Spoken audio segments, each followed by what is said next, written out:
voix qui font bouger la France, Philippe Rossi. Les vraies voix qui font bouger la France, les voix des entrepreneurs. Ce soir, il m'accompagne jusqu'à 20h. C'est un entrepreneur, c'est Denis Jacquet, entrepreneur, mais également investisseur, fondateur du mouvement Day One. Bonsoir Denis. Bonsoir à tous, bonsoir, ravi de vous retrouver. Écoutez, merci Denis Jacquet, ravi de vous retrouver. Vous êtes loin, mon cher Denis.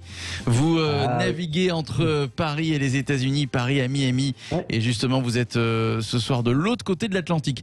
Un autre entrepreneur, c'est Julien Lozano, fondateur de Wheezy. Bonsoir Philippe. Plateforme de location immobilière. Bonsoir mon cher Julien, bien près du micro. En 2 mots, qu'est-ce que Wheezy pour tous ceux qui nous écoutent? Wheezy, c'est une plateforme de location qui permet aux locataires et aux propriétaires de sécuriser et de simplifier toutes les étapes de leur location immobilière longue durée. Et voilà, Wheezy qui a quelques petites années maintenant, c'est ça? Un peu plus de 3 ans. Un peu plus de 3 ans. Bon, voilà. Il est jeune encore, Wheezy. On va vous présenter 2 profils ce soir, 2 profils d'entrepreneurs. Tiens, dans quelques minutes, nous serons avec le fondateur du site litige.fr. C'est un site qui vous aide, comme son nom l'indique, à régler vos litiges, tout simplement. On sera avec Yoni Ohana dans la deuxième partie de cette émission. Mais tout de suite, je vous présente Monsieur 100 000 volts. Il s'appelle Julien Leclerc. Mon cher Julien, je vais vous appeler Monsieur 100 000 volts. Bonsoir tout d'abord Julien Leclerc. Bonsoir Philippe. Bonsoir à vous. Alors, bonsoir, je vous présente Denis Jacquet que vous connaissez. Je vous présente Julien Lozano. Bonsoir. Pourquoi je vous appelle Monsieur 100 000 volts? Parce que vous êtes ancien journaliste et qu'aujourd'hui vous êtes patron d'une agence de presse, mais vous êtes également propriétaire d'un restaurant. Vous avez repris un restaurant dans le Sud il y a un petit peu plus d'1 an. Mais Julien Leclerc ne s'arrête pas là. Non, il écrit, Julien, plusieurs livres à son actif, dont un livre que vous avez sûrement entendu, dont vous avez sûrement entendu parler, qui s'appelle Salaud de patron. Un beau succès en librairie ce livre, tellement que Julien Leclerc, vous en avez fait un spectacle de ce livre, Salaud de patron. J'ai une question, plutôt 2 questions à vous poser, Julien. La première, c'est quand dormez-vous? Et la deuxième, c'est à quoi carburez-vous, Julien Leclerc? Je dors pas mal. Ouais, ah bon? Oui, vous inquiétez pas. Non, j'essaye de faire attention. Il y a des moments où c'est plus facile que d'autres. Et je carbure comme beaucoup. Et je pense que les entrepreneurs autour de la table acquiesceront. Moi, je carbure. J'ai besoin de m'amuser. J'ai besoin d'apprendre tout le temps. Et donc, je prends beaucoup de plaisir dans ce que je fais. Et mon adrénaline et mon essence est là.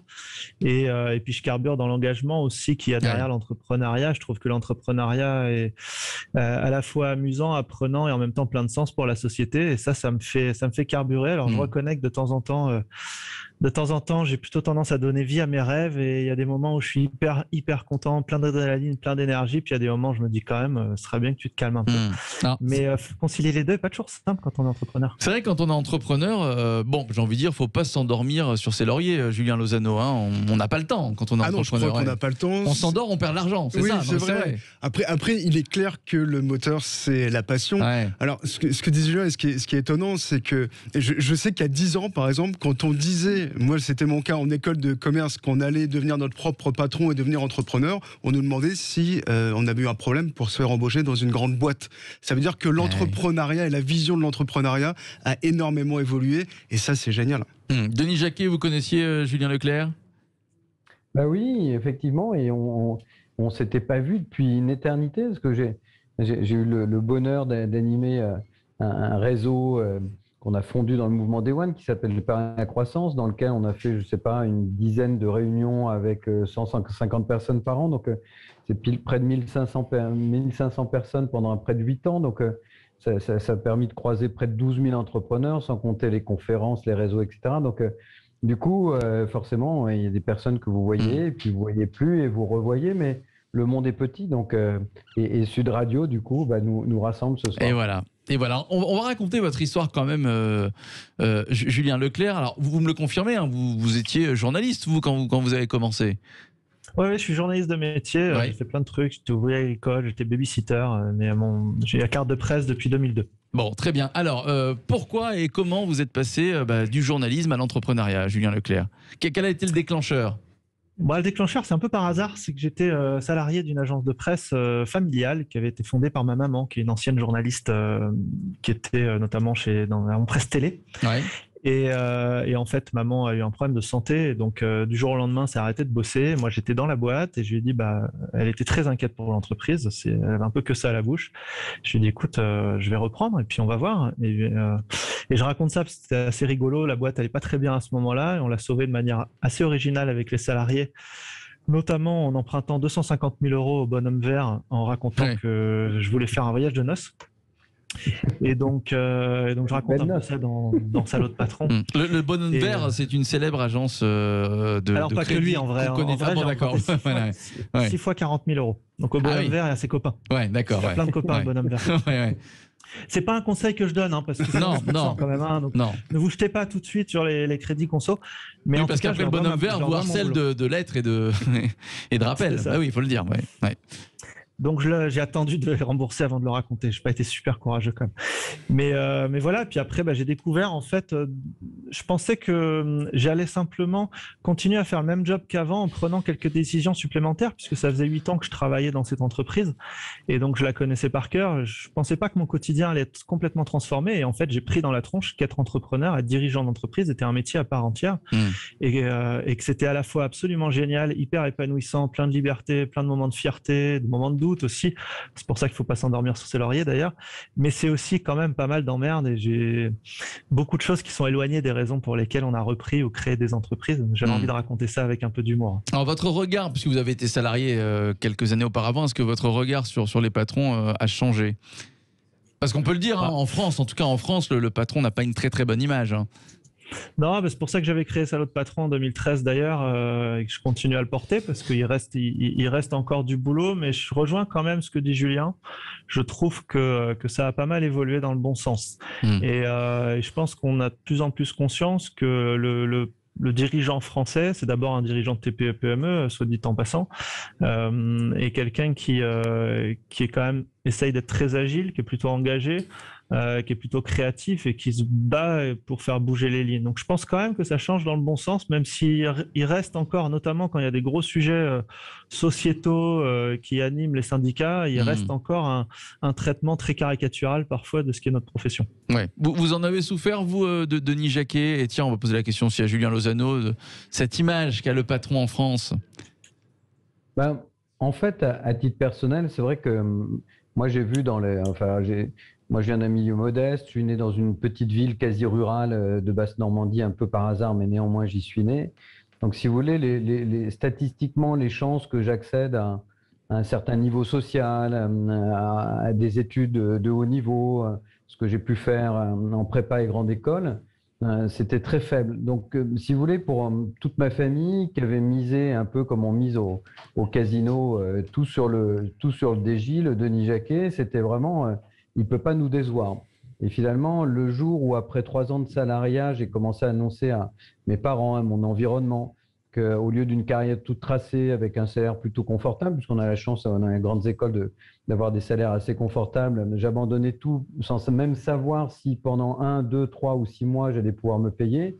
J'ai senti un grand moment de flottement et voire d'incertitude chez mes parents en se disant mais est-ce qu'il a vraiment perdu le sens commun, quoi. Bon.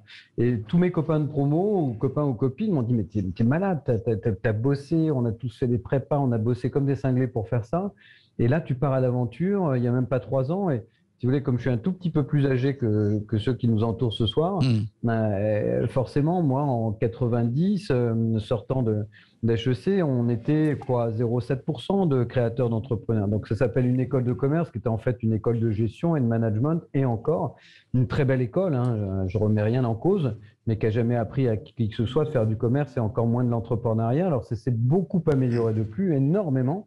Il y avait déjà une majeure entrepreneur à l'époque qui débutait, mais bizarrement, les gens qui faisaient cette majeure ne finissaient pratiquement jamais entrepreneurs. Donc, je n'ai jamais bien compris le concept. Puis après, ça a changé. Et comme le disait Julien tout à l'heure, aujourd'hui, c'est presque l'inverse. C'est-à-dire ne pas tenter l'aventure de l'entrepreneuriat, on vous regarde un peu bizarrement en disant mais quoi, t'as peur, c'est quoi ton problème? Donc, du coup, le seul bémol à ça, c'est qu'on a commencé à trouver de l'intérêt à l'entrepreneuriat quand il est petit et qui ne représente pas grand-chose. C'est-à-dire, en gros, une start-up, ça fait de mal à personne, ça ne mord pas, le gars ou la fille, de toute façon, il galère, il ne gagne pas beaucoup d'argent. Tant qu'on reste dans cette catégorie en France, on reste quand même extrêmement acceptable et très enviable, et il y a un phénomène. Quand on commence vraiment à gagner de l'argent, à vendre sa boîte, on retombe de l'autre Julien dit les salauds de patrons, c'est-à-dire quand on vend et qu'on gagne de l'argent, là tout à coup on retombe dans le côté obscur de la force, et tout à coup, on vous aime beaucoup moins. Et puis l'image du patron, c'est celui qui ne vous accorde pas des congés, c'est celui qui ne veut pas vous augmenter, c'est celui qui vous exploite. C'est ça aussi l'image du patron, Julien Lozano. Un petit peu comme ça, mais juste pour finir, moi je me rappelle, on a été beaucoup d'entrepreneurs à l'essence, 100 000 entrepreneurs, qui est une magnifique association qui va dans les écoles. Et c'est vrai que je raconte toujours cette anecdote où j'ai 15 gamins autour de moi et au bout d'une heure, il y a un gamin qui dit « Mais mon papa, il est boulanger, il est entrepreneur ?» Je dis « Bien sûr qu'il est entrepreneur. » Et alors là, ça fait un espèce, même chez les profs, dire « Ah bon, un boulanger, c'est un entrepreneur ?»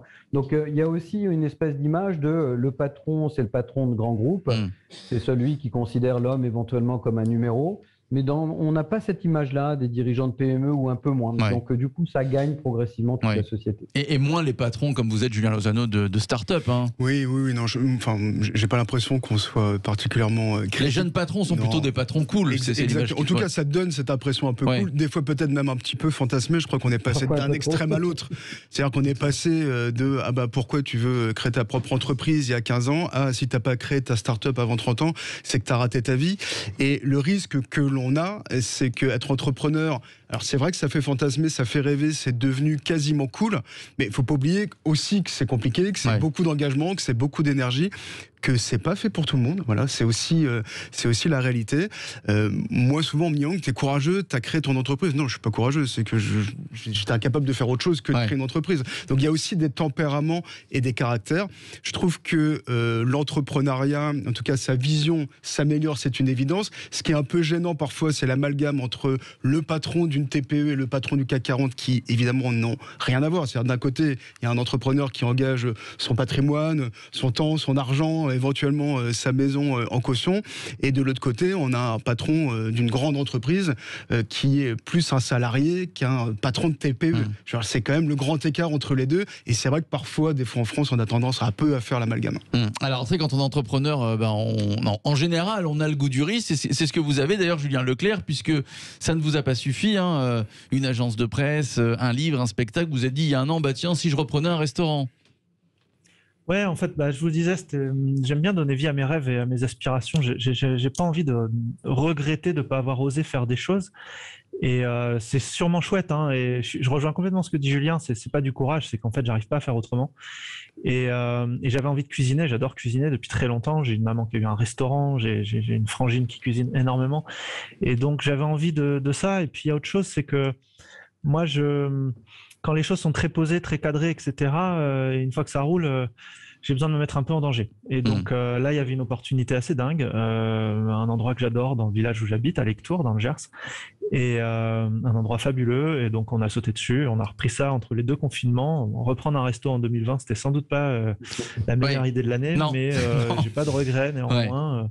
Voilà, c'est une belle aventure. Je gère des populations que j'ai pas forcément toujours eu l'habitude de gérer dans mes entreprises, et j'adore. Et accessoirement, la restauration permet vraiment d'être acteur de son territoire. Moi, j'aime profondément l'engagement que ça permet d'avoir. C'est vraiment à part la restauration. Est-ce que un patron lambda peut être patron d'un restaurant ?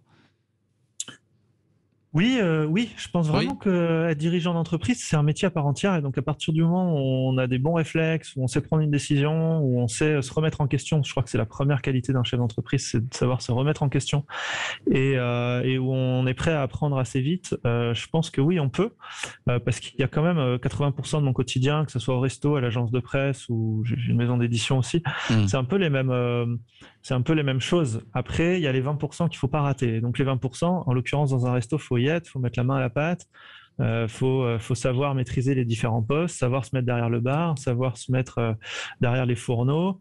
La complexité, c'est que moi je connaissais pas. Ce sont des métiers en tension où il y a très peu de personnel, donc ça je connaissais pas. Ça inverse complètement les entretiens. Quand je faisais un entretien d'embauche dans une agence de presse où il y a énormément de journalistes sur le marché, je faisais premier tour, deuxième tour, troisième tour, une finale, etc. Je faisais mon choix. Là, j'ai recruté un chef et après l'entretien, il me dit c'était génial. Bon, maintenant j'en ai 5 autres, donc je vous dirai ce que je préfère aller. Voilà, ça je connaissais pas. Et puis vous avez un accès direct à vos clients tout le temps. Vous avez 1500, 2000, 3000, 5000 clients par mois et qui vous font un retour en direct. Ça je connaissais pas non plus. Voilà, il y a plein de spécificités, mais néanmoins, je pense que quand vous êtes entrepreneur, vous pouvez aller dans plein de secteurs d'activité différents tant que tant qu'ils vous correspondent, tant que vous pouvez y mettre votre cœur. Moi, en tout cas, c'est ça qui est important.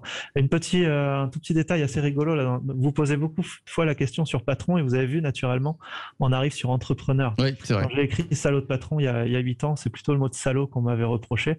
Et aujourd'hui, étonnamment, c'est plutôt le mot de patron qui dérange, et notamment notre génération. Notre génération de dirigeants préfère largement qu'on dise d'eux qu'ils sont entrepreneurs. C'est vrai, vous avez raison. Alors, je vais laisser le mot de la fin pour cette première partie, évidemment, à Denis Jacquet. Denis, qu'est-ce qui a changé pour vous, les entrepreneurs? Vous allez parler, j'imagine, au nom des deux Julien Leclerc et Julien Lozano. Qu'est-ce que cette crise du Covid a changé dans la vie des entrepreneurs?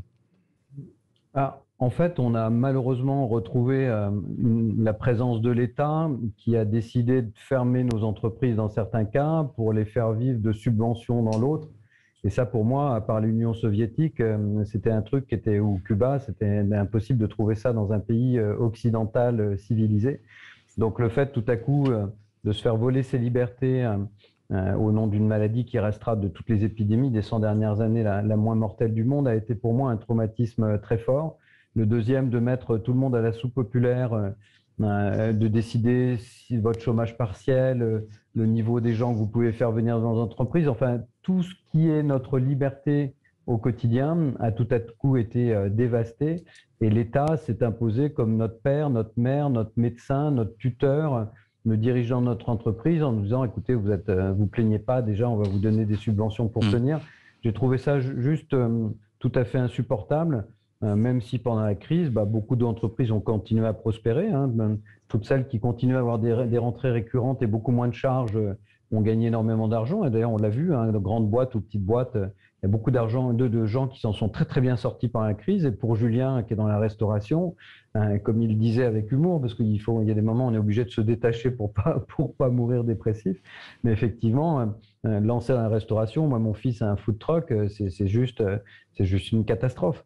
Donc du coup, sans un papa entrepreneur avec un petit peu de réussite aujourd'hui, il serait plutôt au chômage que derrière ses fourneaux. Donc voilà, j'ai trouvé ça assez catastrophique, et notamment dans le domaine de la restauration où rien scientifiquement n'était démontré, en tout cas pas pour les bars ou les discothèques, mais pour les restaurants, pour dire qu'ils étaient responsables particulièrement de la contamination. Et d'ailleurs, tous les pays comme ici. Et beaucoup de restaurateurs ont trouvé ça injuste. Exactement. Et ici en Floride ou à Monaco ou à Hong Kong ou en Suède, tous les restaurants sont restés ouverts à tout moment, et ils ont tous, assez bizarrement, un taux de mortalité qui est inférieur au nôtre. Donc comme quoi, c'était vraiment une très mauvaise. Et en France, la principauté de Monaco, là-bas, les restaurants sont restés ouverts. Il n'y a pas eu de cas de Covid qui a augmenté à Monaco. Merci Julien Leclerc, entrepreneur, patron d'une agence de presse, mais pas que, propriétaire d'un restaurant dans le sud. Voilà, avec Tours dans le Gers, si vous passez par là. Comment s'appelle le restaurant, Julien? Le Bastion. Voilà, le Bastion, le restaurant de Julien Leclerc et Salaud de patron donc. C'est votre livre, vous en avez fait un spectacle. Dans un instant, on sera avec Yoni Ohana, cofondateur du site litige.fr, créé il y a 5 ans maintenant. Depuis, les litiges ont explosé, plus 30% les litiges en France. Et donc aujourd'hui, Yoni Ohana est un entrepreneur heureux. Il nous raconte son parcours dans un instant, et les commentaires évidemment de nos 2 entrepreneurs ce soir, Denis Jacquet et Julien Lozano, qui restent avec nous. À tout de suite. Sud Radio. Parlons vrai. Parlons vrai. Sud Radio. Sud Radio. Parlons vrai. Parlons vrai. Parlons vrai. Sud Radio. Parlons vrai. Conforama, le confort pour tous. C'est l'opération Désolé chez Canapé, chez Conforama. Avec moins 100 € sur la télé Philips UHD connectée Ambilight 146 cm, soit 599 €. L'incroyable excuse pour créer sa salle de ciné. Conforama, jusqu'au 18 octobre. Conditions sur conforama.fr. Professionnels et particuliers, vous recherchez une entreprise de nettoyage respectueuse de l'environnement et à qui vous pouvez faire confiance? Triangle Propreté est le partenaire qu'il vous faut pour répondre à tous vos besoins. Entretien, remise en état, vitrerie, dératisation, désinfection des bureaux, des copropriétés et collectivités. Triangle Propreté, ce sont 8 agences implantées dans le Grand Sud-Ouest. Retrouvez la plus proche de vous sur trianglepropreté.com. Étude gratuite personnalisée sur demande. Triangle Propreté, la proximité au sens propre. Un cours collectif virtuel à la maison ou un entraînement au club avec des équipements dernier cri.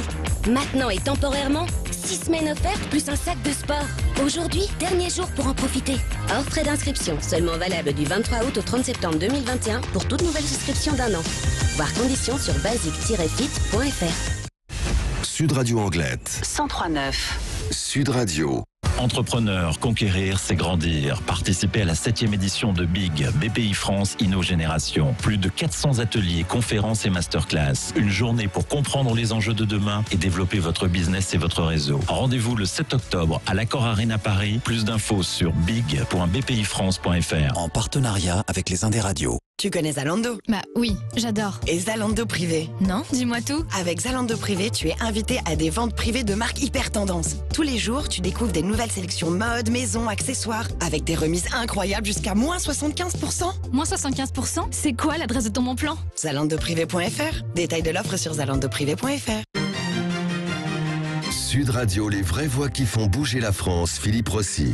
Les voix des entrepreneurs sur Sud Radio, dernière partie, 2 patrons à mes côtés, 2 entrepreneurs à mes côtés, Denis Jacquet, entrepreneur et également investisseur, fondateur du mouvement Day One, et Julien Lozano, fondateur de Wheezy, plateforme de location immobilière.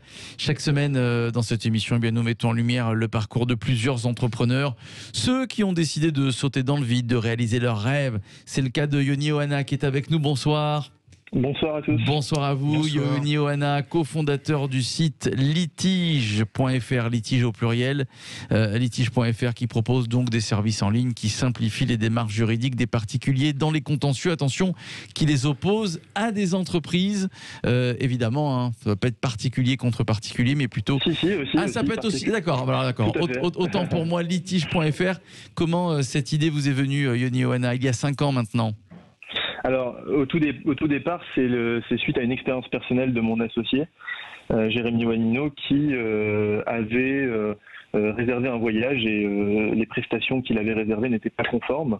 Il a essayé de se défendre seul et d'attaquer l'entreprise, et il s'est aperçu de la complexité incroyable de la procédure civile pour régler ce type d'affaires. Et puis plus généralement, en creusant, alors moi je l'ai rejoint en début d'aventure, en regardant un petit peu le marché de l'accès au droit, on a pris conscience de la difficulté qu'avaient les justiciables français à recourir à la justice, à la fois pour saisir le tribunal et à la fois pour identifier le bon interlocuteur pour la bonne affaire. Dans ce climat, il y a donc une grande défiance des Français à l'égard de la justice. Il y a plein d'études qui montrent à quel point les Français n'ont plus confiance en la justice. Il y a plus d'un Français sur 2 aujourd'hui qui déclare ne plus faire confiance en sa justice. Et la mission de litige.fr, l'idée fondatrice, c'est d'essayer de recréer du lien avec la justice du quotidien en simplifiant l'accès au droit, en mettant à disposition de ces particuliers des moyens d'action juridique, un arsenal juridique qui ressemble à celui des professionnels. Donc on y trouvera des mises en demeure, la possibilité de saisir le tribunal compétent, la possibilité de se faire assister par un huissier de justice, par un avocat, par un expert en automobile, en bâtiment, etc. Donc pour tous les litiges du quotidien, l'idée c'est de créer une sorte de guichet unique dans lequel les Français pourront trouver le recours adapté à leur affaire. Vous les aidez, mais est-ce que vous les accompagnez dans leur démarche ? Alors en fait, il y a des démarches qui peuvent être effectuées de manière autonome, notamment les affaires dont l'enjeu ne dépasse pas 10 000 euros. L'assistance et la représentation par un avocat n'est pas obligatoire. Donc en l'occurrence sur litige.fr, les particuliers qui font face à un litige pourront d'eux-mêmes envoyer des courriers de mise en demeure ou saisir le tribunal de manière autonome. Toutefois, si la procédure requiert l'assistance d'un professionnel du droit, un huissier de justice par exemple pour signifier des actes ou un avocat pour être représenté devant le tribunal en audience, eh bien il sera aussi possible de trouver des forfaits adaptés sur litige.fr pour ces affaires. Alors, quand on est entrepreneur et quand on débute ou quand on crée son entreprise, on dit souvent que c'est l'idée qui compte, qu'il faut avoir la bonne idée. Là, Denis Jacquet, j'ai l'impression que Yoni Ohana et son associé ont eu la bonne idée. Hein. Alors, comme pour Julien, j'ai l'impression qu'avec Yoni, on se connaît aussi. Ah bon?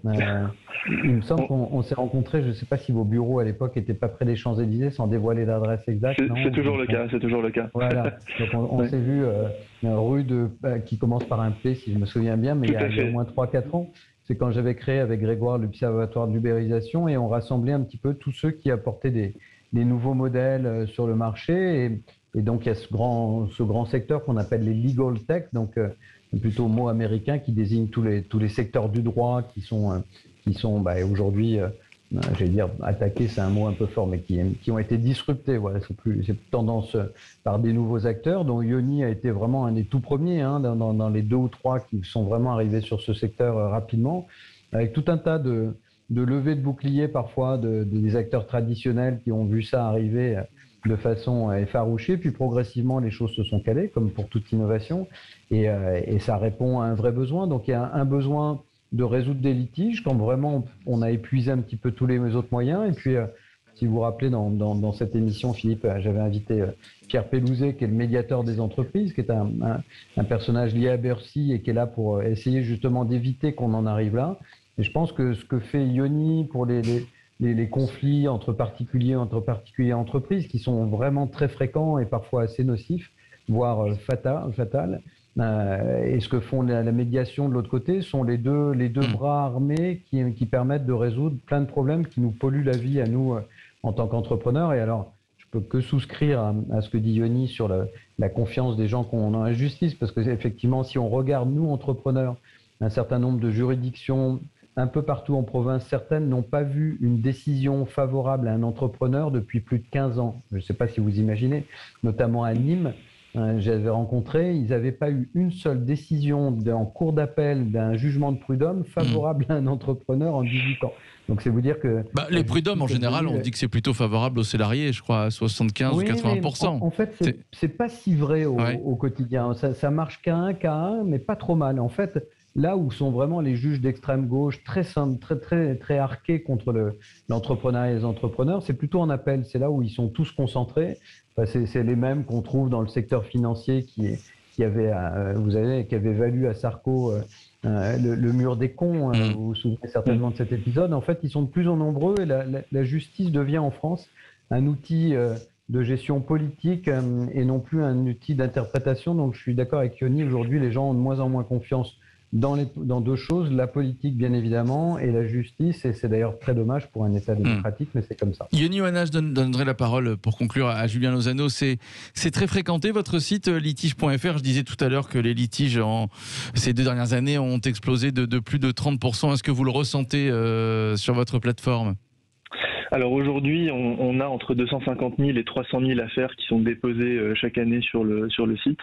Et effectivement, ce qui a beaucoup changé avec la crise sanitaire, c'est l'explosion du digital. En fait, tous les derniers réfractaires au digital et aux achats en ligne, en fait, ont dû s'y mettre par la force des choses pendant les périodes de confinement. Et effectivement, le e-commerce a été l'un des principaux terrains d'augmentation de ces litiges en 2020-2021. Puisque vous parliez, et on va finir là-dessus, du digital, du numérique, c'est vrai qu'il y a encore une quinzaine d'années, pour un entrepreneur, il fallait avoir un local et puis une plateforme physique, j'ai envie de dire. Ça. Aujourd'hui, tout le monde peut se lancer en quelques clics. On est passé de ce qu'on appelle le brick and mortar, c'est-à-dire le truc en dur, au pure player. Et donc, effectivement, ça paraît plus simple de se lancer. J'avais juste une question pour Yoni. J'imagine qu'en ce moment, il y a un litige entre particuliers qui risque de prendre de l'ampleur, c'est le litige qui concerne les loyers impayés.